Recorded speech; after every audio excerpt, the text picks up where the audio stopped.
Bonsoir, bienvenue sur Mon Financier. Encore une séance de forte baisse à Paris qui préserve quand même de justesse le seuil des 4300 points après avoir testé un point bas à 4277. Alors un marché qui consolide les inquiétudes concernant la santé financière de la banque portugaise Banco Espírito Santo qui ont peser donc sur l'ensemble des valeurs financières. Donc ça c'est le point de départ de la consolidation, mais de manière plus générale, les investisseurs qui craignent que les résultats ne soient pas à la hauteur des attentes ont tout simplement décidé de prendre une partie de leurs bénéfices alors que les valorisations des marchés actions, elles, demeurent élevées. Une série de mauvaises nouvelles, donc notamment sur le front macroéconomique avec une chute de la production industrielle en France, une inflation qui revient au plus bas depuis 2009, donc des éléments assez négatifs qui nourrissent l'aversion au risque. Preuve en est l'once d'or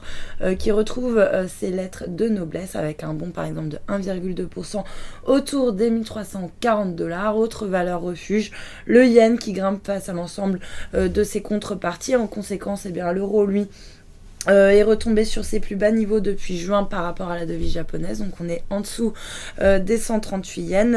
Même tendance du côté du billet vert qui recule de 0,3% autour des 137,72 yens. Puis à noter que la monnaie unique perd également un petit peu de terrain par rapport au dollar. Du côté des valeurs à suivre à Paris, le secteur du luxe, lui, a réussi à tirer son épingle du jeu grâce aux bons résultats de Burberry. On a par exemple Kering et LVMH qui se distinguent parmi les meilleures performances. À l'inverse, donc les difficultés du portugais Espírito Santo et de l'allemand Commerzbank ont pesé sur les valeurs financières, à l'image de Crédit Agricole, Société Générale ou encore BNP Paribas qui termine en forte baisse. À noter également le secteur parapétrolier qui a pâti de l'alerte sur résultat du néerlandais Fugro. On a par exemple Technip qui décroche de pratiquement 3%, une nouvelle qui pénalise en fait l'ensemble du secteur et surtout